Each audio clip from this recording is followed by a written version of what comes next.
watching Sioux City Scoop. You're watching Sioux City Scoop. You're watching Sioux City Scoop.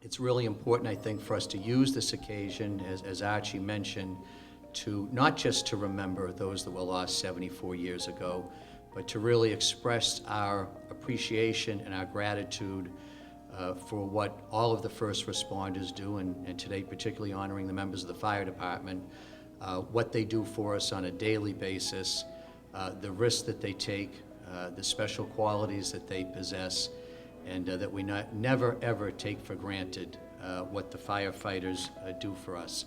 And I think one of the biggest things that impressed me in my first couple months of being mayor is when I asked the first responders and the firefighters to carry Narcan. And, you know, that was an issue that could have been subject to negotiation because I was asking the firefighters to take on an additional responsibility. But it was heartwarming to me that that conversation never took place, that the firefighters, as they did all across the state, stepped up and said, our job is to save lives, and this just gives us another tool to continue to be able to do that. So I greatly appreciate the role that the firefighters play, also as medical first responders, and you know, a day doesn't go by that I don't hear them saving lives with the use of Narcan out on the streets of the city. So. For myself personally, I just want to thank all of the members of the fire department and ask everyone today just to take a moment on this solemn occasion to remember the sacrifice that was made 74 years ago, but also to remember the commitment that continues every day on the part of our fire department. Thank you. Brother, when you weep for me, remember that it was meant to be. Lay me down, and when you leave, remember I'll be at your sleeve. In every dark and choking hall, I'll be there as you slowly crawl. On every roof in driving snow, I'll hold your coat, and you will know, in cellars hot, with searing heat, at windows where a gate you meet, in closets where young children hide. You'll know I'll be there at your side. The house from which I now respond is overstaffed with heroes gone. Men who answered one last bell, did the job and did it well. As a firefighter, we understand that death's a card dealt in our hand, a card we hope we never play, but one we hold there anyway. That card is something we ignore as we crawl across a weakened floor, for we know that we're the only prayer for anyone that might be there. So remember as you wipe your tears, the joy I knew throughout the years. As I did the job I love to do, I pray that thought will see you through. Thank you. Captain John F. Carroll, Ladder Company 3.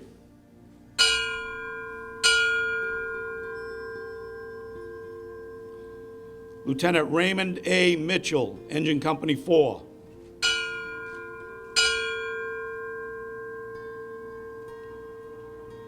Firefighter Matthew E. McGarry, Ladder Company 3.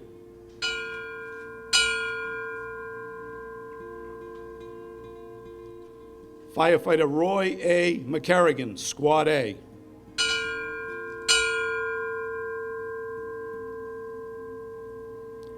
Firefighter Dennis P. Murphy, Squad A.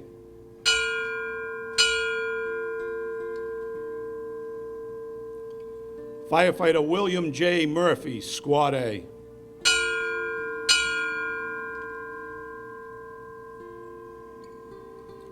Firefighter Daniel C. O'Brien, Squad A.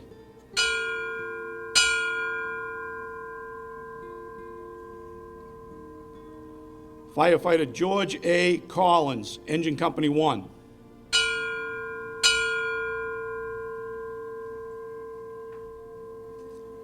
Firefighter Frederick F. Kelly, Engine Company 1.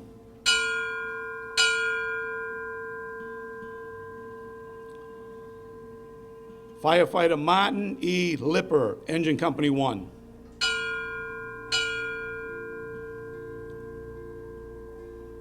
Firefighter Henry E. Sullivan, Engine Company 1.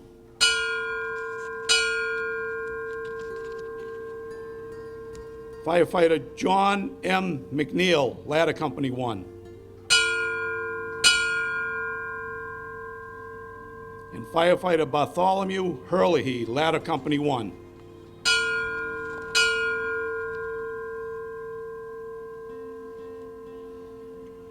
Order, march!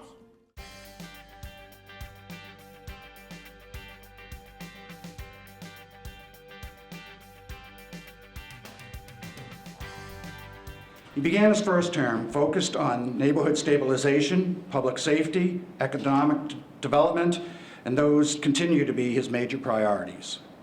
Prior to becoming mayor, Mr. Carpenter spent 2 terms on the school committee and worked on outside code enforcement for the Board of Health. Mayor Carpenter is also recognized as the co-founder of Independence Academy, the 4th high school in the state and the 43rd in the country dedicated to educate students in drug recovery programs.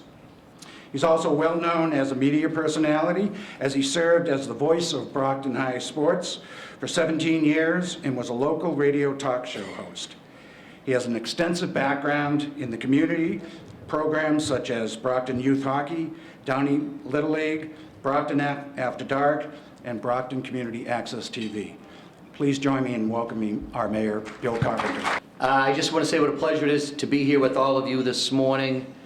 NeighborWorks really has been a great partner to the city and the residents of the city. And I know we're here to really talk about and announce the Downpayment Assistance program this morning, which I think is going to be a very important piece of us stabilizing neighborhoods in the city. But I'm glad Brian had a chance just to briefly mention so many of the other things that NeighborWorks does. You know, they've done great work around foreclosure prevention, and our office has certainly referred a number of constituents over to NeighborWorks for assistance. But tax preparation, financial literacy, and the first-time homebuyer education, which really is a really important piece of the puzzle. And not only are they just doing first-time homebuyer education, they're doing multilingual, multicultural first-time homebuyer education, really identifying the needs of the communities within our city and providing those critical educational services, because we realize that I think we learned some lessons coming out of the foreclosure crisis. And one of the lessons that we learned was that many first-time home buyers were not adequately prepared and educated to make some of the decisions they needed to make, and we need to make sure that never happens again. And I think that's why when we look at this new first-time home buyer down payment assistance program, it is a requirement to participate, that you have to successfully complete the home buyer training. So we're accomplishing a lot of good things with this. As Brian mentioned, when I came into office a little more than a year ago, I did identify 3 clear goals, and one was to make city government more user-friendly and more business-friendly, and to incorporate technology, and we're making progress with that. We made a big commitment to economic development and planning, and our city planner, Rob May, here is this morning, and we're doing some great work in that area with a lot of the same partners that are here this morning. And I also made a commitment to clean and safe neighborhoods, quality of life. Brockton has to become a 21st century livable city, a perception of a city that's friendly to families, with safe, clean neighborhoods, with good education, good health care, job opportunities, business opportunities. Those all come together to create a city where families want to come buy their first home, and where businesses and entrepreneurs and immigrants want to start their first business. And that's what we're working on. So this neighborhood piece is really important to me, and that's everything from public safety to parks and playgrounds, to getting rid of graffiti and broken streetlights. I mean, it's all of that. And so we've got a number of initiatives going in those areas, including we formed, I'm never sure of our official name, but it's the Mayor's Housing and Neighborhood Stabilization Advisory Group. I always call it a task force, but we brought this group together maybe 8 months or so ago, and a lot of the folks here in this room have seats at that table, and both Rob and Brian mentioned partnerships, and that's what this working group is all about. It's about partnerships and combining resources. And this down payment assistance program is a great example of that. It's the BRA and the city and NeighborWorks and several of our other partners all pooling expertise and resources together to come up with a program. And as you look at this, this down payment assistance program, this year, before the end of this calendar year, we are going to help 40 families buy their first home in the city of Brockton with $10,000 of assistance. And I think that's something all of us in the group are really proud of. You know, we're putting up $400,000 to prime the pump a little bit in restoring our neighborhoods. And, you know, you talk about partnerships, and 75% of that money is coming from the city through the BRA and our CDBG funding, and the other 25% is coming directly from NeighborWorks. So we're all getting more bang for our buck by combining our resources and our funds. And we know that there's a lot of good, hardworking people in this city that are trying to buy their first home and want to buy their first home.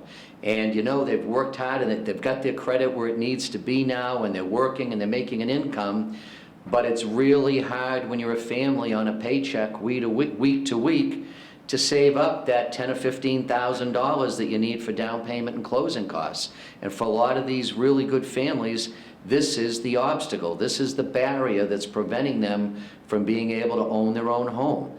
And so I think that we've worked really hard to target this program towards those families so that they can qualify to receive up to $10,000 towards their down payment and closing costs. It's going to help them get over that hurdle, go from being renters to owners, and it all comes back to our overall goal of neighborhood stabilization. We need to replace vacant, abandoned properties with owner-occupied properties, and that's what stabilizes neighborhoods.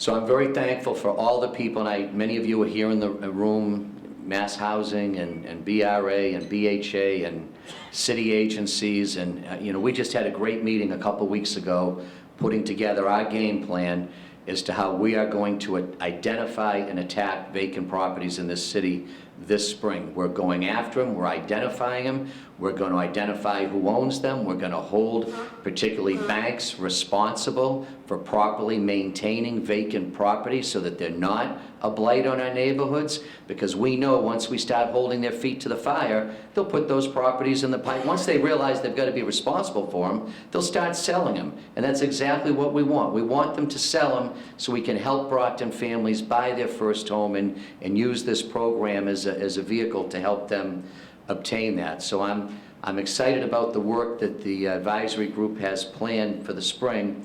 And so I just want to quickly mention two very tangible things that we're talking about this morning that have already emerged from the work this group is doing. NeighborWorks and BRA partnered with the city on a grant application to Harvard Law School for a chance for Brockton to participate in something called the Community Progress Leadership Institute. This is an opportunity for 6 cities in the country to send a team of 5 or 6 representatives from each city to go spend 4 days at Harvard working on best practices and becoming educated in strategies to turn around vacant and abandoned properties. And I got to tell you, I was so proud when Robert and Rob called me with the news to say that Brockton was one of those 6 cities selected to participate in this, and it's just a couple weeks away. Before the end of the month, we are going to have a team representing Brockton going up to Harvard for 4 days, And I know they're going to come back with some great information, some great training, and some great motivation that we will begin immediately implementing every recommendation they come back with. So I'm really excited about that we're taking a leadership role. We're going to be a city that was at the epicenter of the foreclosure crisis, and now, you know, we realize that the foreclosure rate has slowed. That doesn't mean we've lessened our commitment to foreclosure prevention in any way. We haven't. Great work is still being done every day to help families stay in their homes.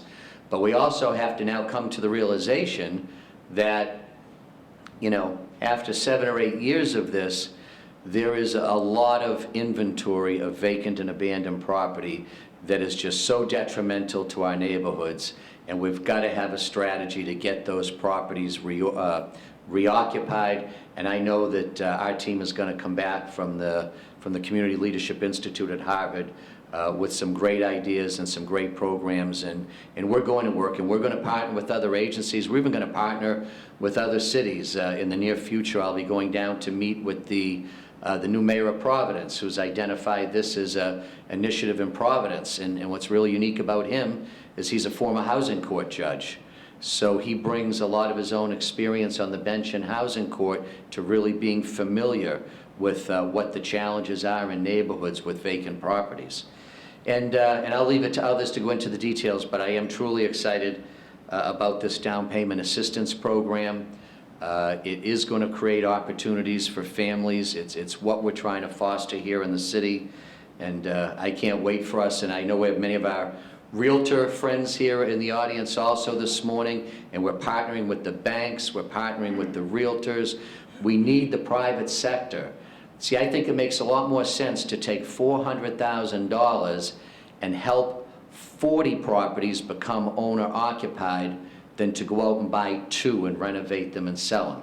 And it's not that I'm not against renovating and selling 2 houses, but with that same $400,000, we can use the help of our friends in the private sector to spur investment and help 40 families, and let's get 40 houses reoccupied instead of 2. It'll have a much more dramatic impact on the city. And I hope that you'll join us and be a partner with us and help us in these efforts. I want to thank Councilor Barnes, has been a very active member of the Housing Advisory Group, and we appreciate that. Councilor Asak is very involved with us in helping us launch one of our first new neighborhood associations in her ward up on the north side of the city. We're putting a big push on for neighborhood associations. We've got to get people out of their houses and back, reinvest in their neighborhoods, actually knowing what their neighbors' names are, caring about parks and playgrounds and streets and trash and street lights. And we're rolling out very soon, we're kind of doing a soft opening with it right now, a program we've just signed up for along with Quincy and Braintree called nextdoor.com. And it's a virtual neighborhood associations. It's the next step. It's the 21st century. Everybody's online. It's using the technology to connect neighbors, still within neighborhoods, still neighborhood associations, but using the technology not just to connect each other, but to connect directly with city government, and even more importantly, it allows two-way conversation directly between that neighborhood group online and the police department. So it's the 21st century version of Neighborhood Watch and neighborhood associations, but connecting with a virtual neighborhood association. And we still want to get them together for a monthly meeting, but this is going to allow people in neighborhoods to really communicate with each other all the time about issues that affect that neighborhood. If there's a drug dealer selling drugs out of the 3rd floor of the house across the street, I want neighbors to feel as though that they can efficiently and quietly and anonymously get that information to the police department, and more importantly, trust that the police department will take action on it and do something about it, and we will go in that house and we'll get that drug dealer out of there, because we're going to improve the quality of life in the neighborhood. So thank you so much for your time. It's great to be here with NeighborWorks this morning, and thank you all so much for supporting us. Thank you.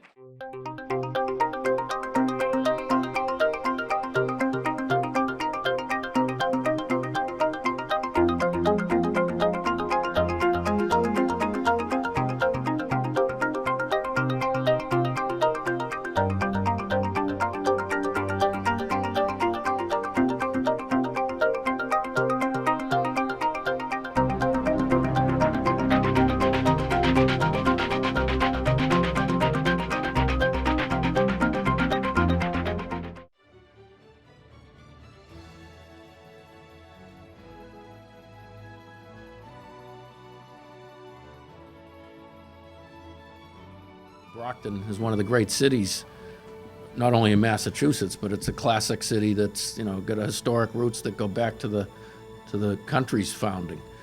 And the nickname of the city of Brockton is the City of Champions for a number of reasons. And then we have WB Mason, which makes its home in Brockton, Mass. Another a company or organization with a really long, deep history. How old is WB Mason? 117 years, actually 2 years older than Thorny Lee.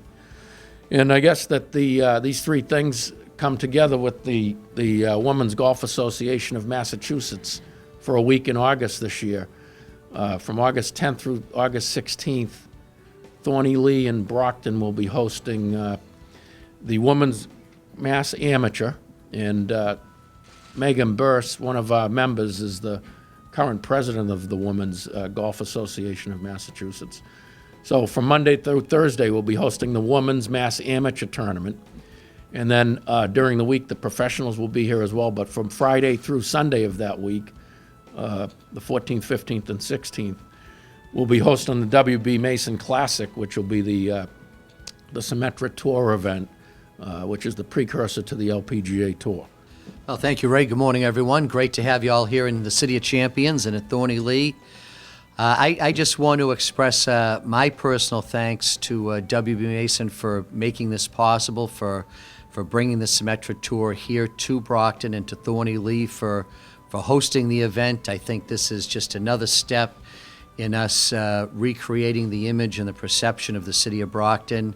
This is great for the city, it's great for the club, and it's just really important to note how important WB Mason is to the City of Brockton, how much a part they are of the fabric of the city. They're in the process of completing a $6.5 million expansion of their downtown headquarters. And the fact is that not only have they been here a long time, but they've made a commitment to be here for a long time into the future. So I'm excited about the WB Mason Classic coming to Brockton and the Symetra Tour coming here, and can't wait for the week of August 10th. So without any further ado, I'd like to bring up and introduce the president and CEO of WB Mason Company, Mr. Leo Meehan. So we've been talking that, wouldn't it be wonderful if we could have this tournament and someday have a player from our local area get into the tournament, make it to the LPGA, and become a star, and then we can all get in our cars and start caravanning again to see our local star playing golf. So that's kind of where we're at on the whole thing. We like the way it's coming together at Thorny Lee in Brockton with ourselves involved, and I've had a lot of interest. People have called me and said, hey, let me know what's going on with that tournament. I'd like to be involved in that thing. In order to have a successful event, first and foremost, we have to have the two ingredients, or we have to have a first-class golf course to play at, and then secondarily, we need to have the title sponsor who believes in what we're trying to do in terms of giving these young ladies the opportunity to play professional golf for a living. So we appreciate you buying into what we're trying to do, and we're really just excited to see the golf course when there's a little less snow on it. But if you're in the room today, chances are you love golf, or at least loved golf at some time. Maybe you're currently in the love-hate relationship with the game. But the thing is, when you were brought to the game of golf, you were probably came to the game of golf at a time where the game was growing and participation was growing and more people were getting into the game. And the challenge that we have as a golf industry right now is that's not necessarily happening. There's less people playing golf. But where there is actually growth in the golf industry is in the women's golf sector. I'm excited to come here and be a part of this unique opportunity that we're starting here, and thank you for WB Mason to kind of start that. It's going to be great to see the growth of it. And thank Thorny Lee for having us here, and because also as I am pursuing that career to play on the LPGA full time, it doesn't happen without country clubs like this and people like WB Mason to come a part of us and join us and help me pursue that dream that I had by watching people my age or older than me. And so it's a pleasure to be here and an honor to be here. I'm looking forward to it, and just thank you guys for having me.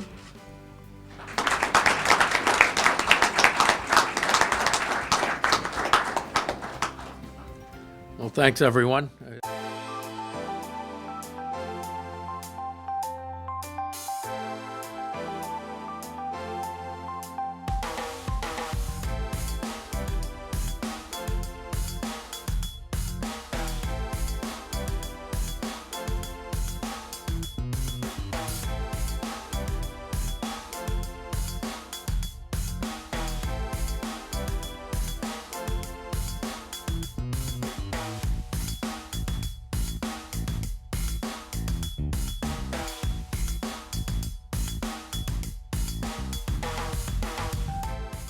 My name is Daryl Ellison, and I lost my only son, Carl Evan, in a hit-and-run accident. Carl was a joy beyond words. He was fun-loving. He had a great sense of humor. He had a strong work ethic. He went on at 16 years old, got a job at Shaw's Supermarket, and he worked there until the day he died. He was a very giving person. He never had any money. He was always giving his money away. He would pay for homeless people's meals, whatever he felt they needed. On Sunday, September 28th, Carl had just finished his job at Shaw's in Brockton, Massachusetts. He had crossed the street to go to the 7-Eleven. He was leaving the store at the corner of Belmont and West Street when he was struck and killed at 9:22 p.m. A surveillance camera picked up the vehicle as it was leaving the scene. Police believe the vehicle that hit Carl was a silver or gray minivan. It would have front end damage. There is a $5,000 cash reward for information leading to the apprehension of the person or persons responsible for Carl Evans' death. If you have any information, please call the Massachusetts State Police at 508-923-4205 or the Brockton Police at 508-941-0234. You may also send an email to justiceforcarl@hotmail.com. And to the driver, I believe that you are watching this. This must be a tormenting secret for you to keep. Please turn yourself in. And to those protecting you, please help your loved one do this. Carl Evan was my loved one, and he deserves justice. This is my quest. I have faith that you will do the right thing.